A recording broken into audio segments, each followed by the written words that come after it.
Deməli belə bir ifadə verib gəlin hesablayaq.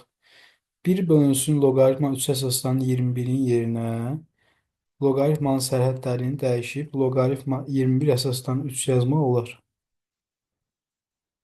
Yəni 21 ilə 3-ün yerini dəyişirəm, sərhədlərini dəyişirəm və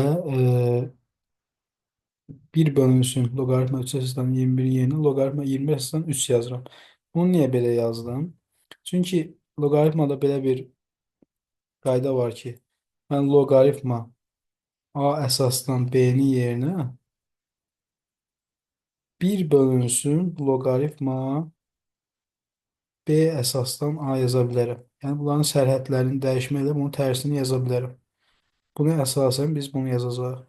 Deməli, loqaritma 3 əsasdan 21-in yerinə loqaritma 21 əsasdan 3 yazdım. Plus, burada da eyni qayda ilə loqaritma